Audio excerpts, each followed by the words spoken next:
antes de comenzar un video, quiero mostrarles un video muy corto. Está en otro idioma, pero no importa el idioma porque lo que yo quiero es que más que nada vean lo que está pasando en toda la escena, ¿vale? Entonces comparto pantalla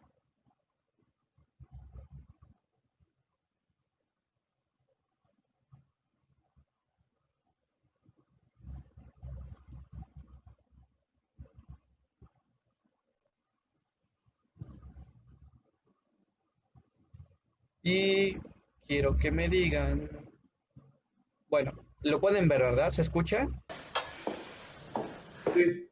¿Sí? Ok, Sí, sí se escucha. vale. Quiero que por favor observen a esta joven. El contexto de esta escena es, esta es una película que se llama Agustín. Ella es una persona que antes les decían sirvientas, sirve para una casa, están como en una comida familiar. Y bueno, ella es parte de del personal que apoya en la casa, ¿no? Entonces ella empieza a tener algunos síntomas, empieza a tener algunas cuestiones en el cuerpo que yo quiero que observen bien qué es lo que a ella le pasa, ¿ok? Porque es importante para poder dar inicio a la primera lectura. Entonces, está en otro idioma, no hay muchos diálogos, pero más que nada quiero que observen qué es lo que le pasa a ella. Ella ahorita está preparando como unas bebidas y va a ir ahorita al comedor para empezar a pues servir a las personas, ¿vale?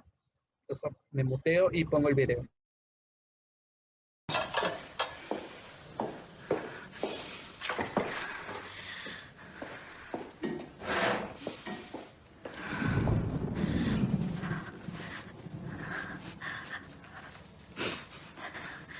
Ça va?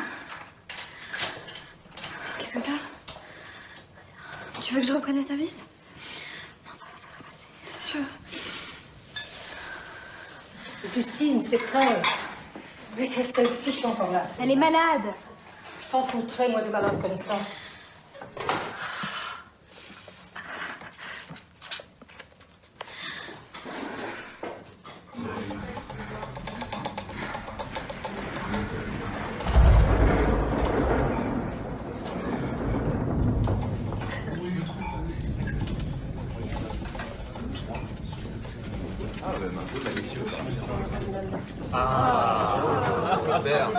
Il nous faudrait un bon agent de change. Chevalier. Ah mais non, chevalier. Chevalier, c'est une blague. Attendez. Laissez tomber, chevalier.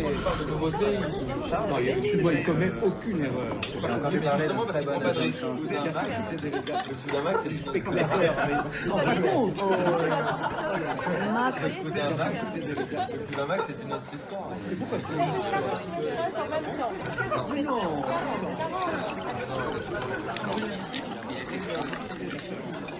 Une partie de chaque maintenant.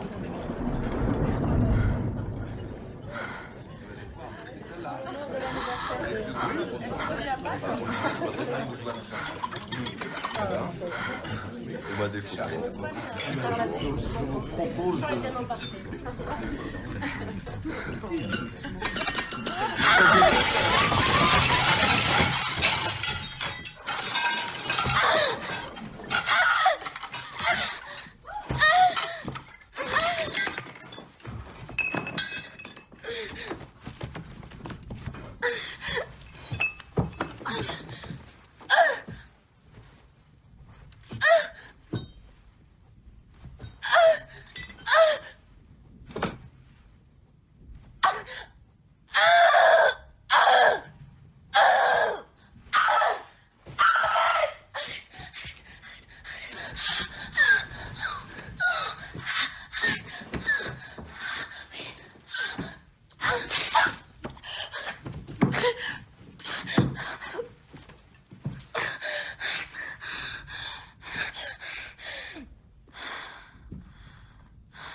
Bueno, pues esa es la escena.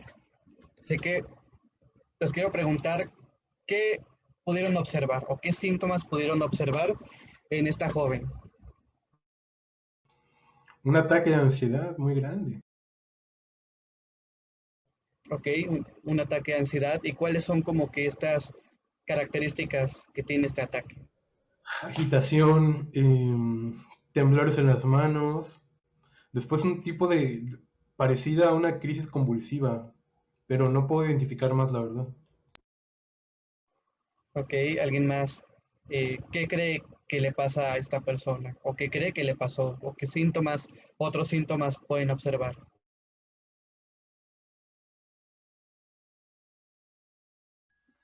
Bueno, a mí me llamó mucho la atención el elemento del agua, porque, no sé, ve la lluvia y no sé si se estremece un poco por los truenos o saber que está lloviendo, o es simplemente pues una coincidencia, pero después cuando estás hirviendo el agua, em, me hizo pensar que a lo mejor tenía un efecto en ella y lo que más me llamó la atención fue que se detuvo hasta que le rociaron agua, o bueno, más bien le aventaron agua en el rostro.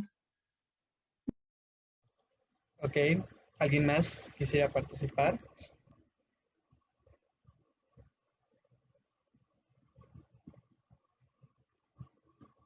¿No? Bueno, eh, esta escena, la película se llama, a ver, tengo aquí un comentario. Dice, quizá tuvo sudoración y malestar estomacal. Se sugestionó y tuvo una dificultad para respirar. ¿Ok? Eh, bien, esta escena, todos estos síntomas que a primera vista pueden observar son correctos, ¿no? Pareciera que es un ataque de ansiedad, que es una cuestión de sudoración, pero lo que estamos viendo aquí es un caso de un ataque histérico. ¿Ok? Un ataque de histeria. De hecho, la ansiedad es parte de los síntomas de de la neurosis. ¿Ok? La histeria es una derivación o es una de las clasificaciones de las neurosis. ¿Ok? La histeria, como los comentaba un poquito, no me acuerdo si se los comenté a ustedes o fue al otro grupo, es una enfermedad psicológica, es una psicopatología en donde hay síntomas en el cuerpo que no tienen un origen biológico. En el caso de esta escena particular de esta película, los síntomas que experimenta esta joven es temblor en la mano, empieza a temblarle la mano, justamente cuando, como dice Ixcli, va a servir el agua, empieza a sudar, empieza incluso a faltarle la respiración en cuanto toma el agua y empieza a servir, se empieza a agitar y en un momento dado se cae, se desmaya, se va para atrás y empieza a tener como una tipo convulsión, en donde la mano se le tuerce, o sea, ya no solamente se le agita, sino que se le tuerce, la respiración le falla también y en la película se comenta posteriormente que lo que ella siente es como si también estuviera siendo violada, ¿no? Siente como si estuviera siendo violada y por eso es que también hace este sonido de gemidos, ¿no? Por la misma sensación. Entonces, esto es un ataque de histeria. Son síntomas que no tienen una causa biológica, porque bueno, en el desarrollo de la película se ve que va con un doctor y no encuentra algo orgánico dentro de por qué le pasa esto, ¿no? Eh, entonces, eso es un caso de histeria. Es una forma en la que la histeria se puede presentar, tiene varias formas de presentación, pero esa es una forma, ¿no? Entonces, ¿por qué les mostré esta escena? Para poder, primero, ilustrar de manera gráfica qué es la histeria, pero porque precisamente Freud en esta primera conferencia nos va a decir que el psicoanálisis, las personas que obviamente escuchan estas conferencias en 1915, me parece, que estaban escuchando las conferencias, no eran expertos en medicina ni expertos en psicoanálisis, eran lo que se conoce como legos. Cuando lean en los textos la palabra lego, tiene que ver una persona inexperta en un tema, ¿no? Que no sabe, que es como incluso ignorante en un tema. Entonces Freud estaba hablándole a legos, a personas sin experiencia en nada de psicoanálisis ni medicina. Y él dijo, probablemente si conocen algo de psicoanálisis, sea o crean que tiene que ver con el tratamiento a personas neuróticas. La histeria es una forma de neurosis, ¿no?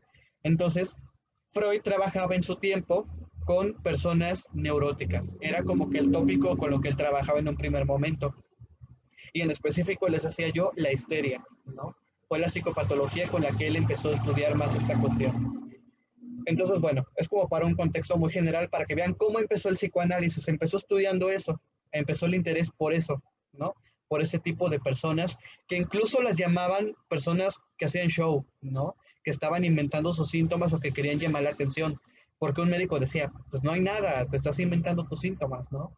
Y entonces al decir esto, pues te estás inventando el síntoma, pues no los atendían o los dejaban con personas de esoterismo, con los filósofos, con otro tipo de personas, ¿no? Que pudieran explicar, pues, este tipo de comportamientos. Entonces la medicina no se enfocó en ellos en un primer momento. Pues bueno, eso como comentario introductorio. Y bueno, estas conferencias al inicio, ahorita vamos a pasar a comentar todo lo que nos gustó, lo que no nos gustó, las preguntas que están aquí en el chat. Esta conferencia al inicio Freud nos va a decir cómo es que el psicoanálisis tiene dificultades, ¿no?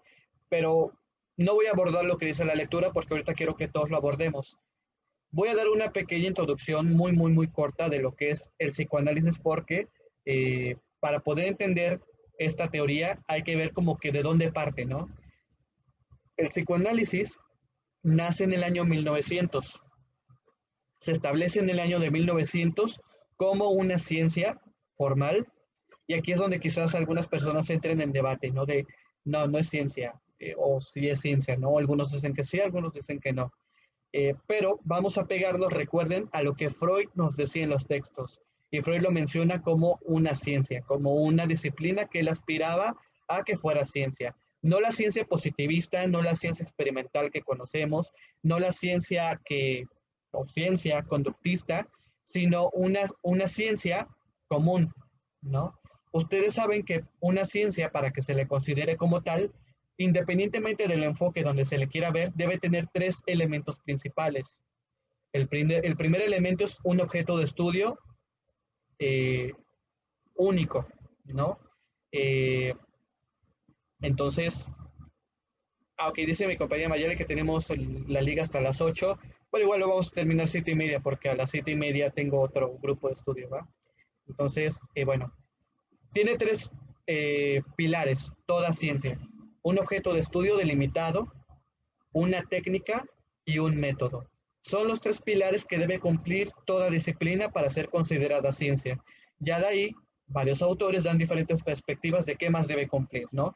Pero fundamentalmente eso. El psicoanálisis cumple los 3 requisitos. El objeto de estudio del psicoanálisis es el inconsciente. ¿Okay? Es el inconsciente, la dimensión inconsciente del sujeto. El método del psicoanálisis se llama, bueno, ¿lo conocen? ¿Alguien ha leído algo o tiene alguna idea de cuál es el método? Lo pueden escribir en el chat, si no pueden acceder al micrófono igual. ¿Se refiere al método de asociación libre? Esa es la técnica. También, el tercer pilar es la técnica, asociación libre, pero el método...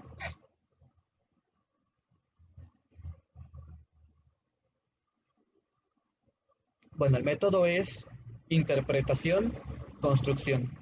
¿Okay? Ese es el método que sigue el psicoanálisis. ¿Por qué se llama interpretación, construcción? Bueno, porque interpretación ya lo vamos a ver por qué se llama así, ¿no? Pero ¿qué hacemos? ¿O qué hace un psicoanalista en clínica? El paciente viene con un malestar, viene con un motivo de consulta, habla, y lo que ahí se va a hablar son cuestiones que provienen de un motivo, de un conflicto inconsciente, el objeto de estudio, ¿no? Entonces, como el objeto de estudio es el inconsciente, el método, sabemos que los métodos son formas de abordar un conocimiento. Entonces, el método es interpretación-construcción porque lo que hacemos es interpretar las palabras del sujeto en análisis, ¿okay? Se van interpretando. ¿Y por qué se llama construcción? Bueno, Freud añadió la palabra construcción a años posteriores, en 1920 y tantos. ¿Por qué? Porque lo que se hace en psicoterapia psicoanalítica es, el paciente cuenta su problema, da su discurso, lo que le está quejando, lo que lo está conflictuando, y entonces el psicoanalista lo que hace es que va a interpretar. Y entonces va haciendo una interpretación, más otra interpretación, más otra interpretación, conforme pasan las sesiones. Entonces, interpretación, más interpretación, más interpretación, forma una construcción. ¿Ok? Por eso es construcción. ¿Qué es lo que se construye? La historia de deseos del sujeto. Eso es lo que se va construyendo a lo largo de la psicoterapia psicoanalítica, la historia de deseos. Quizás ahorita digan, bueno, ¿qué tiene que ver un deseo? Ya lo vamos a ver también, pero eso, acuérdense, es una cuestión ahorita introductoria, ¿no? Entonces, por eso es interpretación, construcción. Se va interpretando sobre interpretación para una construcción de la historia de deseos del paciente, ¿ok? Del analizante. Y la técnica, como bien decía la compañera, es la asociación libre en transferencia, ¿ok? La asociación libre es esta técnica que Freud estableció en 1900 con la obra que funda. ¿Saben cuál obra fue? La obra en donde se funda el psicoanálisis ya como disciplina formal, como ciencia. ¿Tienen alguna idea de cuál fue? Bueno, la obra que funda el psicoanálisis es la interpretación de los sueños. ¿Okay? Es la obra que se publica en 1900, en donde Freud establece estas tres bases: el objeto de estudio, el método y la técnica. Entonces, la técnica es esta que se describe ahí en 1900, asociación libre, en donde la premisa es: hable, el psicoanalista le dice al paciente, hable y diga todo lo que le venga en mente. Cuénteme cualquier cosa que usted quiera, ¿no? Y váyame hablando sobre esta cuestión. Al inicio es fácil, ¿no? El paciente viene con un motivo de consulta, con un malestar y lo cuenta. Es que últimamente me he sentido así, así, así. O incluso puede haber casos, que es la mayoría, en donde se sienten, por ejemplo, deprimidos y no saben por qué. No es que me siento mal, pero no sé por qué, porque tengo salud, estudio, mi familia me quiere, pero no sé, me siento vacío, ¿no? Siento depresión y no hay un motivo del por qué. Incluso me hacen burla, ¿no? Pero tú tienes todo, ¿por qué estás así? Entonces, a veces no es claro el motivo. Este, entonces, misma premisa, hable y diga todo lo que usted se le venga en mente, ¿no? Cuénteme, eh, no sé, el paciente va a hablar lo que él quiera, ¿no? Algo de la semana, una cuestión familiar, y entonces sobre eso se suelta y habla y habla y habla, ¿no? Eso es la asociación libre. El psicoanalista escucha y es donde habla, ya aquí Freud habla un poquito más de esto ya en la primera conferencia, ¿no? Entonces, eso es la asociación libre. Y transferencia, porque también en la primera conferencia hay una parte en donde dice que el paciente tiene que estar en confianza, tiene que haber un vínculo de confianza con el psicoanalista, que si hay un tercero, pues no hay, ¿no? Porque ya no te vas a soltar, pues como lo harías de manera común. Entonces, pues ahí está también esta dificultad que podemos encontrar. Entonces, bueno, esta es como una pequeña introducción que yo quería dar, así que pues están las preguntas en el chat para que se guíen y pues comenzamos con la dinámica. Quien quiera participar bajo estas preguntas guía de qué es lo que más me gustó de la lectura, algo con lo que no estoy de acuerdo y por qué, algo que yo quisiera resaltar o dudas que tenga de la lectura. Entonces, dejo el espacio abierto para que de forma libre puedan tomar la palabra.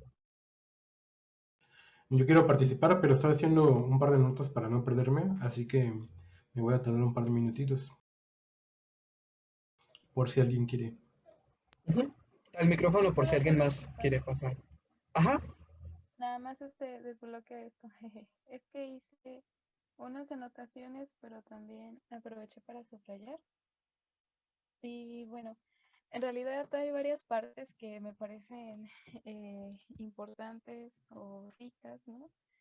Creo que la primera de ellas pues se encuentra justamente en la primera hoja y bueno, el primer párrafo que me pareció muy interesante es el que dice: ahora bien, cuando tomamos a un neurótico bajo tratamiento psicoanalítico, procedemos de otro modo. Le exponemos las dificultades del método, su prolongada duración, los esfuerzos y los sacrificios que cuesta. Y en lo tocante al resultado le decimos, nada podemos asegurarle. Eso depende de su conducta, de su inteligencia, de su docilidad, de su perseverancia. Y bueno, este párrafo me llamó... Ay, casi no me escucho. Sí te oyes, pero te oyes bajita. ¿De verdad? Tengo conectados los audífonos. ¿Me escuchan mejor ahí? Sí. ¿Quieren que lo repita? No, sí se escuchó. Sí, después, ok, bueno. em, sí, este párrafo me llamó mucho la atención porque de alguna forma u otra me hizo remitir a la responsabilidad del paciente, ¿no? Es decir, se reconoce que no es el psicoanalista el que va a venir a resolverle la vida, ¿no? Casi como a veces se da ese mandato imaginario a los psicólogos, ¿no? Sino que es propiamente el sujeto, el analizante, el que va a ir delimitando qué tanto avanza y qué tanto no. Entonces, no sé, esa es una diferencia, ¿no? Sobre todo también lo pensaba un poco en las prácticas que se llevan a cabo entre la psicología y el análisis, ¿no? Por ejemplo, en una psicoterapia, sea por ejemplo cognitivo-conductual, em, la forma de abordar la problemática es muy diferente a un análisis. Por ejemplo, casi se da la impresión de que en la primera es un llenado de cierta información, ¿no? De un padecimiento y pues inclusive se llega a presentar que es el psicólogo quien habla más que el propio sujeto o cliente, como quieran llamarle. En cambio, no, en un análisis es muy distinto, casi el analista no interviene. Sí hay momentos en los que lo hace, pero el sujeto está más que nada hablando, ¿no? Y me parece un poco más personalizado porque se centra, de hecho también lo menciona la lectura más adelante, propiamente en el discurso del paciente, ¿no? No es algo como generalizado, sino más bien en propiamente cómo el sujeto ha, digamos, discernido, acomodado algunas de sus experiencias o cómo se encuentra entramada esa lógica dentro de él que permite operarle o no. Entonces, pues bueno, es eso un poco de lo que me hizo pensar ese pequeño párrafo. Ok, sí, justamente en esa parte que tú mencionas, está hablando de las dificultades del psicoanálisis, en donde te dice tal cual, Freud, no te asegura resultados. En comparación de la medicina, en donde los médicos te aseguran que el tratamiento va a funcionar 100%, ¿no? La medicina te dice, tienes gastritis, sigue este tratamiento, esta medicina, esta dieta, y es 100% real que te vas a curar de la gastritis, ¿no? O sea, le dan mucha fe al tratamiento y te aseguran un éxito total. En psicoanálisis, esto no ocurre así. En psicoanálisis no se asegura resultados, porque aquí, como bien lo mencionas en este párrafo, vienen como que las variables que determinan el progreso del análisis, que es la conducta del paciente, su inteligencia, su docilidad y su perseverancia, ¿no? ¿Por qué? Porque es un método largo, o sea, el psicoanálisis es largo y creo que eso la mayoría lo sabemos, ¿no? Una psicoterapia psicoanalítica es incluso de años, porque se trabaja con la subjetividad del paciente. O sea, imagínense una persona que tiene toda una historia, que tiene una infancia, que vivió muchas cosas en la infancia, que tiene una adolescencia, que igual vivió muchas cosas, que ahorita está ya de adulto y vivió muchas cosas, que lo que vivió, hay una parte real de lo que vivió, ¿no? O sea, sus papás son fulano y sutano, eh, asistió a tal escuela, hay cosas reales, pero hay cosas que él interiorizó de forma subjetiva particular, ¿no? Que, o sea, hay otra realidad, que es la realidad del sujeto, ¿no? Puede que el sujeto diga, es que mi papá era muy malo con nosotros, ¿no? Pero ninguno más de la familia lo percibe así. Ya por eso es falso lo que él dice. No, no es falso. Es su realidad subjetiva y se trabaja con eso. Entonces, imagínense, una psicoterapia que quiera generalizar a todos, pues está pues raro, ¿no? El psicoanálisis, como estudia esa particularidad, esta subjetividad de las personas, es que es largo, ¿no? Y por eso dice, depende de la conducta del paciente. Si el paciente se desespera porque no ve progresos en la primera semana, pues obviamente no va a resultar, ¿no? Porque es a largo plazo. Tiene que ver con su inteligencia. La inteligencia aquí la relaciona con la parte de la asociación libre, ¿no? O sea, que sepa asociar, porque también para asociar libremente hay que saber hacerlo, no es tan fácil como pudiera parecer. O sea, decir todo lo que me venga en mente, bueno, ¿qué digo, no? O sea, también como que hay un entrenamiento que ahí poco a poco se va llevando para asociar libremente. Docilidad. Y esto tiene que ver con la resistencia. O sea, un paciente que en cuanto empieza a decir cosas y hasta él mismo se saque de onda y el psicoanalista se lo indique, él puede que haga una resistencia, ¿no? De, no, es que usted se está yendo por otro lado, la cosa no va por ahí. Y empiezan las resistencias, ¿no? Al tratamiento analítico. Entonces, también esto es una dificultad. Y la perseverancia, que como les digo, es a largo tiempo. Entonces, el tratamiento, si se dan cuenta, no depende, como dice Ixtli, del psicoanalista. Él casi no habla. Él hablará un 20, 30% y el paciente habla el 80, 70%, ¿no? De las veces. Entonces, por eso es que es largo, ¿no? Y pues no depende del psicoanalista. Incluso en psicología igual, ¿no? No depende del psicólogo. Depende del paciente, el sujeto, como lo quieran ver. Entonces, me parece muy, muy importante este punto que mencionas. Aquí hay un comentario, dice, de hecho, el fin de análisis psicoanalítico jamás ha tenido un fin terapéutico, aunque sí puede funcionar como tal, o eso recuerdo. No tiene fin terapéutico, o sea, tiene un fin más como de autoconocimiento, ¿no? Empezó más que nada como autoconocimiento y exploración del por qué somos como somos, ¿no? Y ya, obviamente, como efecto secundario puede traer la cura. Eso es algo en que mucha gente también cae, ¿no? Que el psicoanálisis busca la cura y no, el psicoanálisis no busca la cura. Esta viene como efecto secundario a veces, ¿no? O sea, ¿por qué? Porque el paciente crea su síntoma por un motivo. Por ejemplo, el paciente tiene TOC, trastorno obsesivo compulsivo, pero lo tiene por un motivo, no es que sea inútil, le sirve para algo. Obviamente en psicoanálisis hay que ver por qué se formó su TOC, para qué se formó su trastorno obsesivo compulsivo, qué seguridad le está brindando al paciente, al sujeto, y poder trabajar con él para que lo sepa, y entonces con este conocimiento ya él tiene otra perspectiva, y como efecto secundario puede venir la disminución de este trastorno obsesivo compulsivo. Por ejemplo, los celos, ¿no? Imagínense una psicoterapia de pareja. El esposo es muy celoso, ¿no? El esposo es muy celoso. El psicoanálisis no va a tener como fin que él deje de ser celoso. El psicoanálisis va a tener como fin saber de dónde vienen sus celos, por qué vienen, ¿no? ¿Por qué se formaron?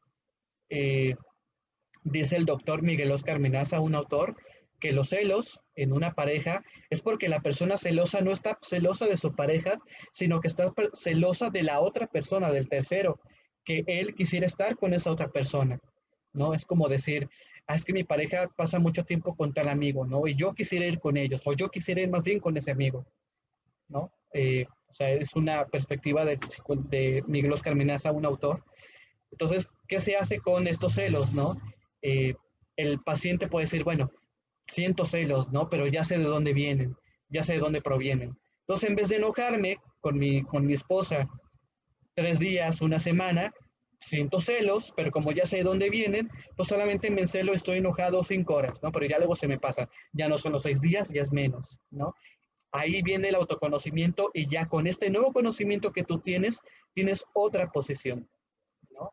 Pero vean que todo lo va formando el mismo sujeto, el paciente, no el psicoanalista. El psicoanalista tiene una función de escucha, ¿no? Es como un espejo para el paciente. Entonces, bueno, esto hablando un poquito del comentario de nuestra compañera. ¿Okay? Entonces, no sé si alguien más quisiera comentar algo al respecto o comentar alguna otra cosa. ¿Sí, Miguel? Bueno, primero antes de hacer mi comentario sobre esto, me gustaría preguntarles a todos. Esto viene en función a lo que les voy a decir a continuación, de lo que yo rescato de la lectura. ¿Todos hemos ido a psicoterapia? ¿O hay alguien aquí que no haya estado en un proceso psicoterapéutico? Perdón. Me genera mucha curiosidad. Sí, yo sí, Ixtli sí, Rubén sí, no sé quién más sí también. Igual sería la pregunta, ¿quién no ha estado? Pero creo que todos, ¿verdad? Es que bueno, esto me llama mucho la atención. Es mi punto número 1. Es que hago así como, para todos los que no son Aldo ya sabe que trabajo así, hago como bullet points o notitas para basar mi participación, si no me pierdo y yo soy TDA y se me va así la onda bien cañón. Entonces pongo el misterio del objeto de estudio de la psicología. Eso se me hace, primero, muy particular lo que le comentaba a los médicos y a los fisiólogos que estaban ahí en la conferencia. de que este rollo del psicoanálisis es demasiado abstracto y tiene que haber un proceso de confianza muy cañón entre las personas que quieren aprender de psicoterapia y el que está enseñando psicoterapia. ¿Por qué? Porque es un proceso, pues ya lo decía Aldo hace rato, donde se tiene que tener mucha confianza, no solo entre terapeuta y paciente, sino entre el que enseña, el que sirve de intermediario, como objeto de estudio, el objeto de estudio y el que quiere aprender psicoterapia. Como no podemos documentar el proceso psicoterapéutico, como documentamos cuando medimos la temperatura, como cuando cuantificamos cuántas veces sale el sol o se mete la luna durante el año, como es un proceso privado, introspectivo, incluso utilizan mucho esta parte del concepto de anímico, es un proceso totalmente anímico, no lo podemos medir como los psicologistas hacían con las ratitas de laboratorio, o sea, para nada, eso es violar totalmente la intimidad del paciente y bueno, si se pierde eso no tienes nada con la psicoterapia. Entonces yo les preguntaba esto porque Freud les dice que confíen en mí, o sea, y da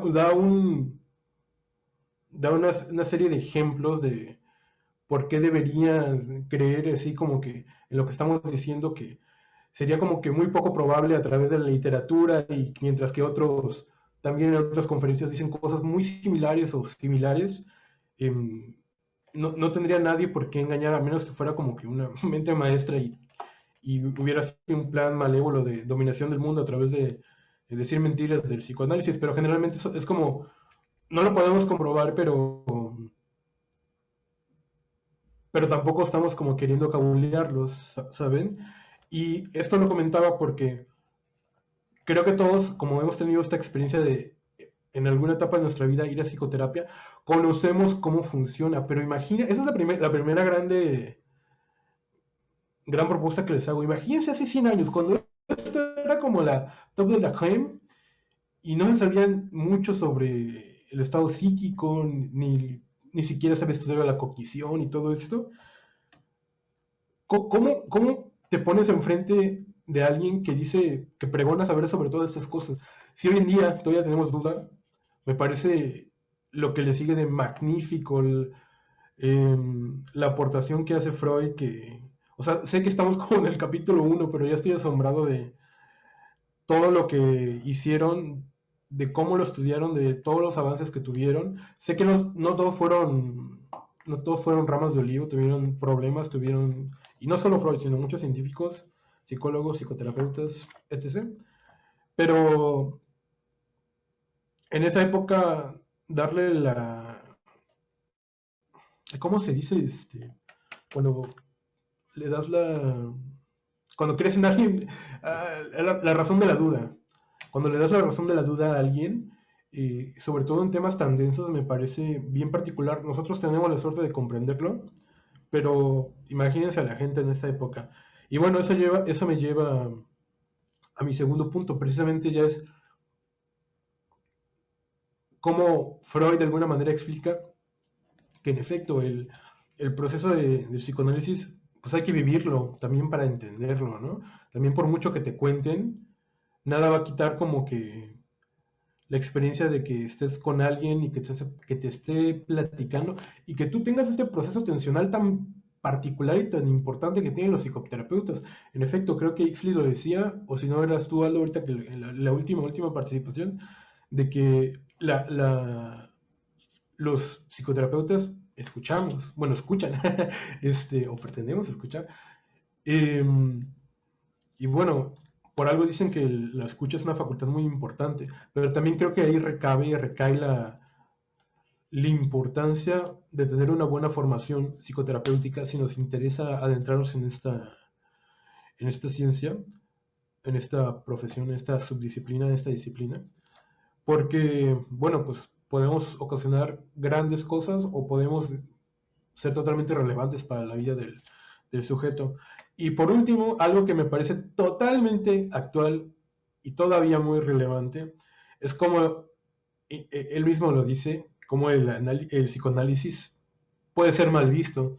Es algo que pasa hoy en día incluso. Ya saben, ¿no? El típico, incluso utilizo un ejemplo que utilizamos hoy en día. La gente dice, ay, ¿para qué vas al psicoterapeuta? Mejor vete al gimnasio, ¿no?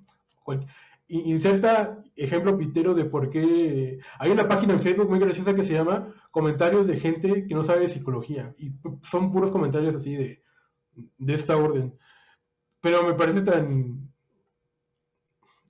El término... Disculpen por lo siguiente, pero es que luego yo pienso en inglés porque consumo muchas cosas en inglés, pero es timeless, totalmente, esto es totalmente timeless. Me encanta que la doctrina no haya cambiado, la filosofía de esto no haya cambiado en 100 años, o sea, sigue siendo lo mismo. La gente, aunque ya ha habido kilómetros de progreso sobre esto, siguen diciendo las mismas cosas que cuando Freud se paraba en las conferencias a explicar sobre esto.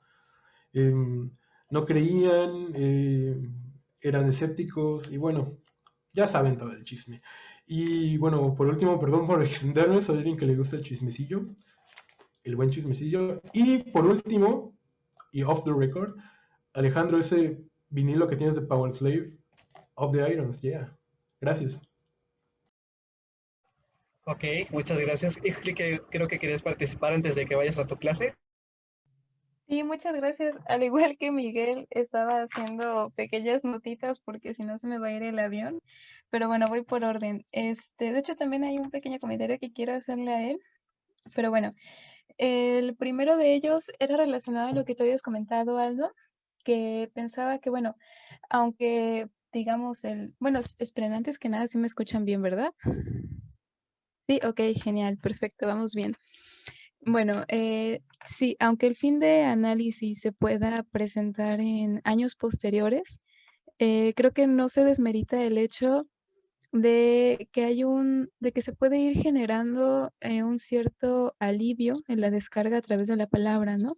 Por ejemplo, muchas veces en las sesiones se genera, sí, cierta catarsis, pero eso puede ir acercando también o movilizando síntomas, ¿no? Entonces, pensaría que si bien es cierto que no es tan rápido como otros procesos, em, sí hay, ¿no? O sea, también momentos, digamos, que pueden aliviar ciertos malestares, perdón, al sujeto. Por otra parte, pensaba en que sí, hay una cierta responsabilidad más grande adjudicada al analista, al analizante, pero también tiene mucho que ver la formación del analista, ¿no? O sea, no sé, me hacía pensar un poco en cuestiones éticas. em, por ejemplo, que, no sé, bueno, tengo entendido que se debe de ir trabajando con el discurso, ¿no? Del paciente. ¿Qué pasaría si un analista, ¿no? Empieza a querer implantar ahí un super yo o un deber ser, ¿no? O sea, que se adecua a él. O sea, entonces ahí también habría que ver, ¿no? O sea, que si bien es cierto que hay cierta responsabilidad adjudicada em, al proceso, al paciente, más que en otros modelos, porque pues pensaba un poco, ¿no? Comparado con, digamos, por ejemplo, las tareas que se envían en el cognitivo conductual, ¿no? Que se asignan. Es un poco más fácil porque te dan lo que te va a hacer bien, ¿no? O sea, lo que tú tendrías que hacer un camino a seguir. En cambio, en el análisis es algo muy diferente. A eso me refería un poquito con la responsabilidad, pero mucho tiene que ver, por supuesto, el profesional que está parado enfrente de ti, ¿no? Y bueno, eso a su vez hace pensar en las escuelas, ¿no? Y cosas de ese tipo.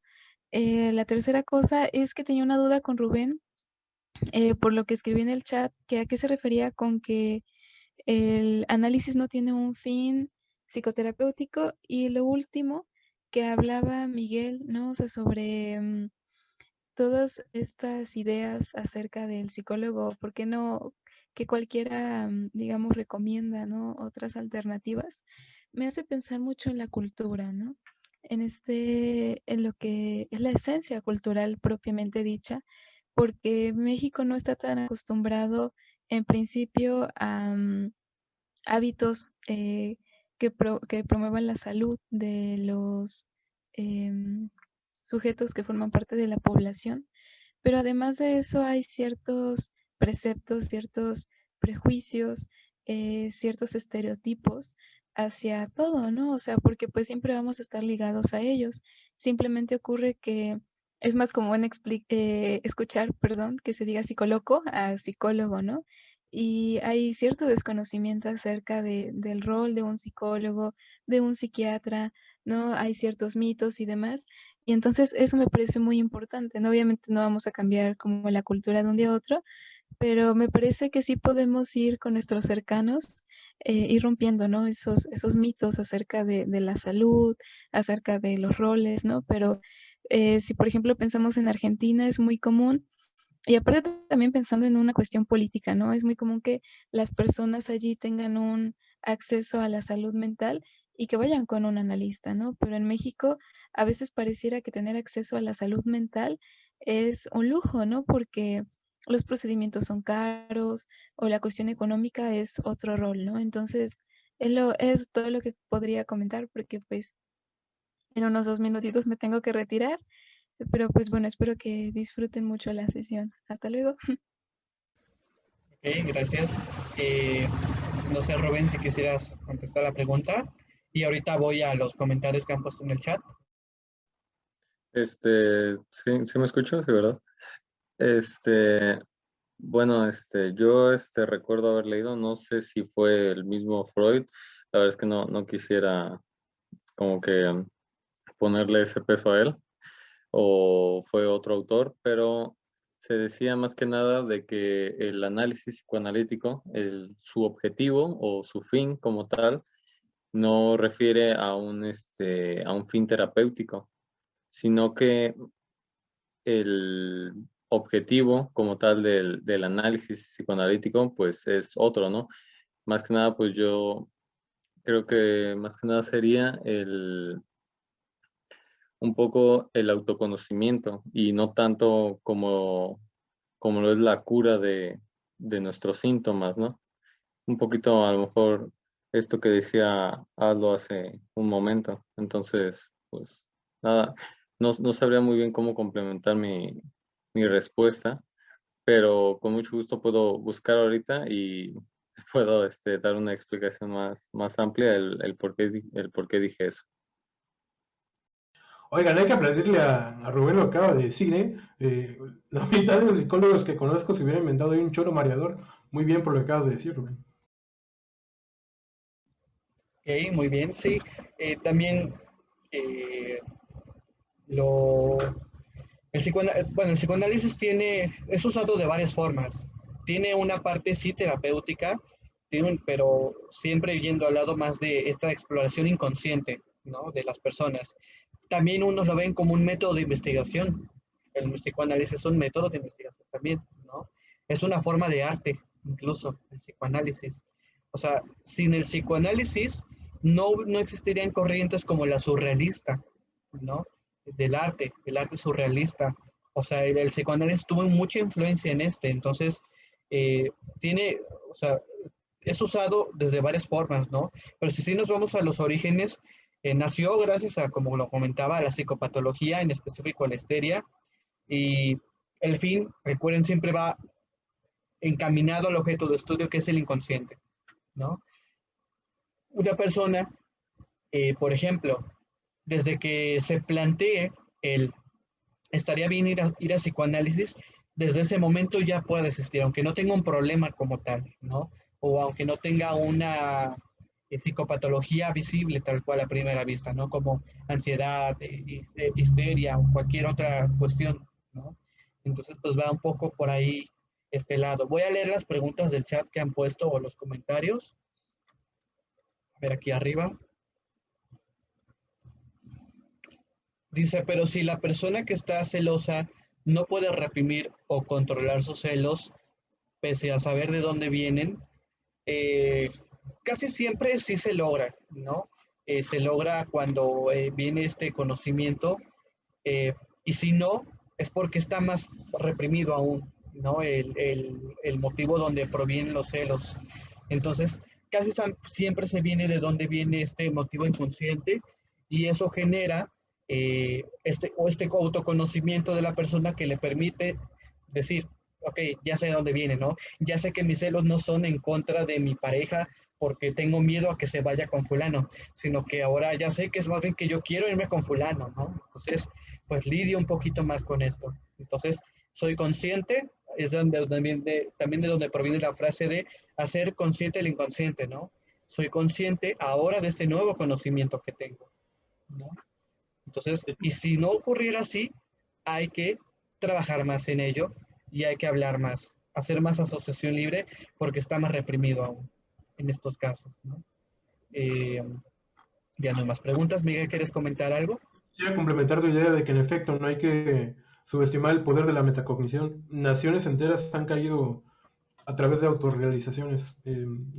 Yo estoy totalmente a favor de lo que dijo Aldo. Sí, como decía, preguntaba Miguel hace rato, ¿quiénes han ido a psicoterapia? Ir a psicoterapia y la psicoanalítica me estoy refiriendo en este momento, es la forma en la que se aprende bien el psicoanálisis. A mí me empezó a gustar desde una clase que yo llevé en la Facultad de Jalapa, que se llama Estructuras Psíquicas, con la maestra Japet. A mí desde ahí me empezó a gustar el psicoanálisis, pero empecé a comprender más términos y empecé a comprender más cosas de mí cuando comencé a asistir a psicoanálisis tal cual, ¿no? Ahorita en pandemia. Y eso me permitió que ciertas ansiedades que yo tenía, que ciertos miedos que incluso yo tenía, que incluso o algunos no los tenía yo identificados de dónde provenían, con el proceso de análisis, únicamente hablar, se curaba, por así decirlo, ¿no? Pero como decía Rubén, es un efecto secundario, o sea, por el efecto del autoconocimiento, la exploración de las personas, ¿no?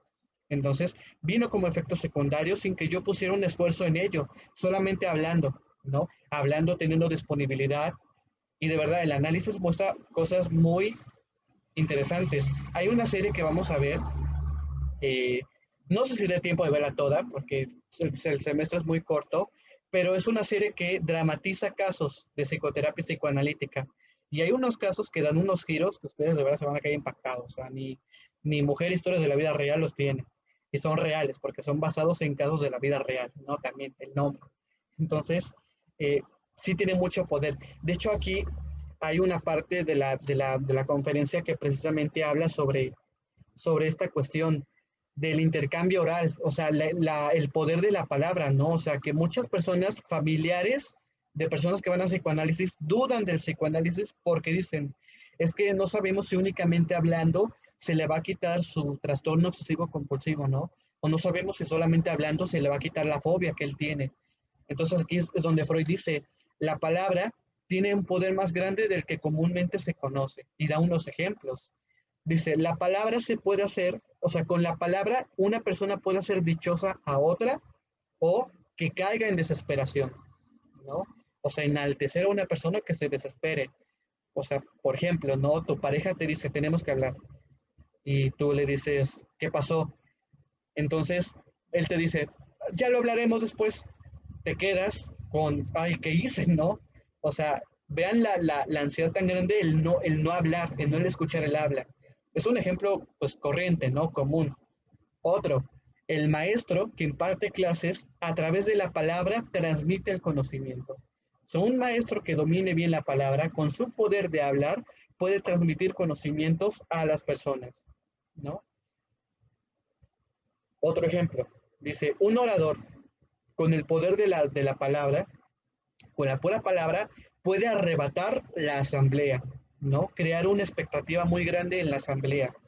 Puede determinar juicios y resoluciones, ¿no? O sea, cuando vas a una conferencia y el orador tiene una potencia, una forma de hablar tan grande que tú te quedas muy impactado, ¿no? O sea, te sacas de onda y casi siempre los oradores al final dicen una frase que rompe y con eso cierran, ¿no? Que te quedas, pues, impactado de lo que habló. Ahí está, ¿no?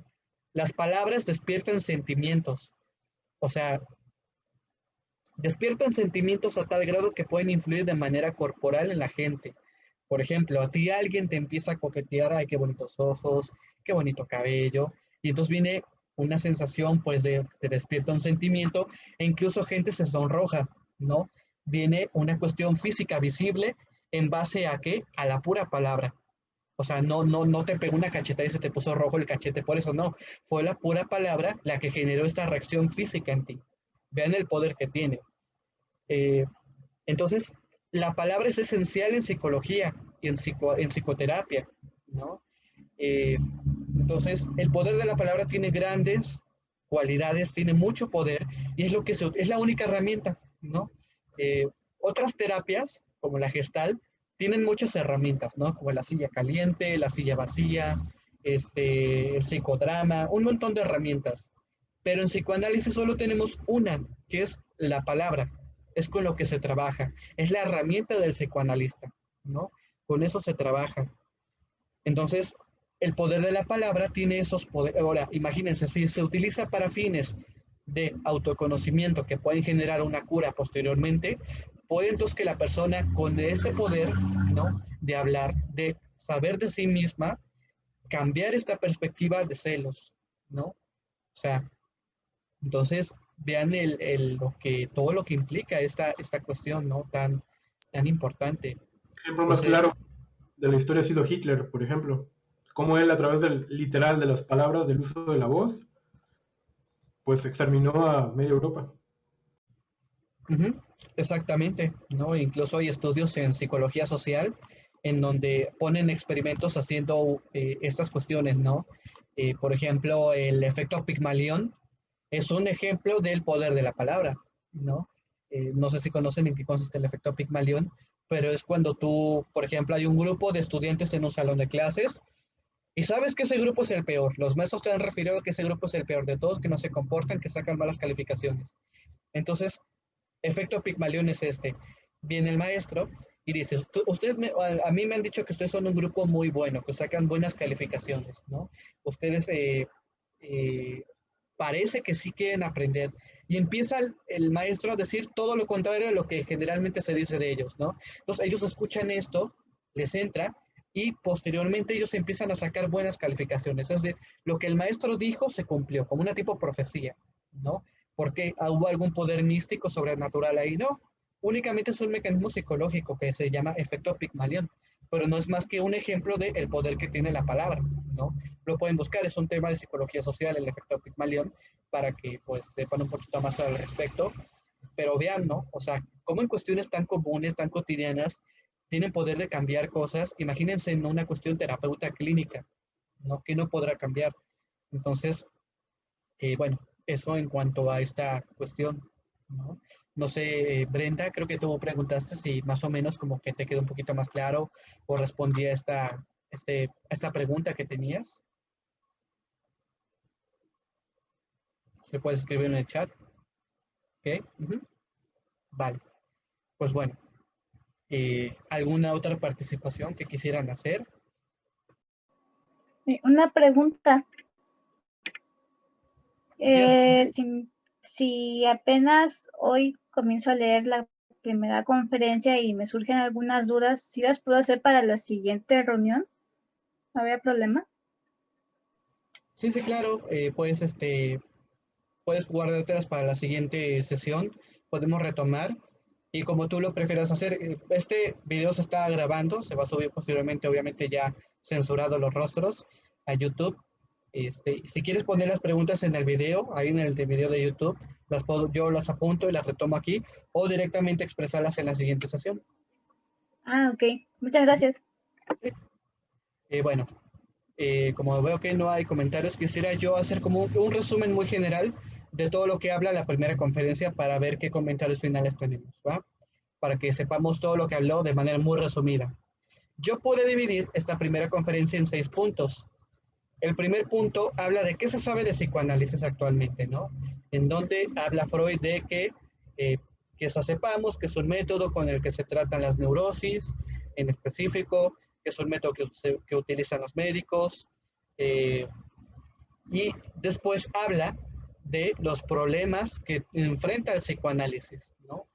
Que son del tipo profesionales, resistenciales y de enseñanza. ¿Cuál es uno de ellos, por ejemplo? Que la persona obviamente cuando va al psicoanálisis se conoce a sí misma tan profundamente que incluso puede llegar a tener resistencias a ese conocimiento profundo, ¿Por qué? Porque la gente, y esto va a sonar raro, pero vamos a verlo poco a poco. Nosotros, todos, es como si alguien más viviera con nosotros, dentro de nosotros. Alguien que está dentro de nosotros, del cual no sabemos que es algo inaceptable para nosotros, ¿no? Por ejemplo, podemos tener deseos que son intolerables para nosotros conscientemente, moralmente, éticamente, ¿no? Por ejemplo, puede llegar una pareja a psicoterapia que, no sé, tengan problemas, por ejemplo, en la crianza de su niño, ¿no? Entonces hablan, van en psicoterapia y resulta que en determinado momento van descubriendo que el origen del problema de la crianza del niño surge en que ella se quiere separar de él, pero ellos como matrimonio son felices aparentemente, ¿no? Pero se va descubriendo que, por ejemplo, ella ya no quiere seguir ese matrimonio. Y ella puede decir, no, ¿cómo crees? Yo estoy muy bien con él. Nada más tenemos conflictos para la crianza de nuestro hijo. Pero todo va apuntando a que el origen de esta cuestión puede que esté en un deseo de ella de terminar la relación, quizás para criarlo a su forma, para criar a su hijo solo. Tal. Es un ejemplo, ¿no? No digo que eso sea de todos los casos, es un ejemplo. Entonces la persona puede que venga enojo, ¿no? De, ¿cómo se atreve a decir esto, no? Mi matrimonio es muy feliz, llevamos tantos años, no sé qué. Vienen las resistencias al conocimiento profundo real. Y ya vamos a ver por qué sí es real toda esta cuestión, ¿no? Poco a poco. Entonces, vienen resistencias, pueden venir resistencias a esta cuestión, ¿va? Una problemática, habla Freud de una problemática profesional. Dice Freud incluso, y esto me da risa, le dice a las personas en el auditorio, dice, si ustedes han venido aquí a quererse formar en psicoanálisis, que quieren aprender más de esta teoría, yo los motivo a que no lo hagan y se salgan, ¿no? O sea, no les recomiendo que aprendan de psicoanálisis, no les recomiendo esto. ¿Por qué? Porque esta es una teoría que es muy atacada, que tiene muchos problemas, que de aquí a 100 años va a seguir siendo muy atacada, que incluso puertas laborales, profesionales, se les van a cerrar. Casi te augura un éxito, un fracaso universitario, ¿no? Si es que te quieres dedicar a la parte psicoanalítica. Entendamos que el contexto es 1900, donde todas las escuelas eran cerradísimas, ¿no? Donde lo que más predominaba era la psicología experimental y la medicina, era lo que más predominaba en aquel entonces, y que obviamente no había cabida para el psicoanálisis. Ya hoy en día es un poco más aceptado, pero sigue teniendo mucha crítica todavía, ¿no? Entonces, por eso es que Freud decía, no les recomiendo, si quieren ser exitosos, dedíquense a otra cosa, ¿no? Dice, pero si aún así su interés prevalece por saber lo más profundo de la psique humana, y esto implica vencerse a ustedes mismos, ¿no? Vencer sus propias resistencias, entonces bienvenidos a las filas del psicoanálisis, ¿no? Lo que él dice en una parte. O sea, no como para tener miedo, sino para que sepan el estado actual de la teoría psicoanalítica, ¿no? Que es tan complicado, pero es complicado y molesta porque habla lo más profundo, sobre lo más profundo de las personas, de la psique humana. Aquello que otras teorías no tocan, esa caja negra que no se atreven a tocar, ¿no?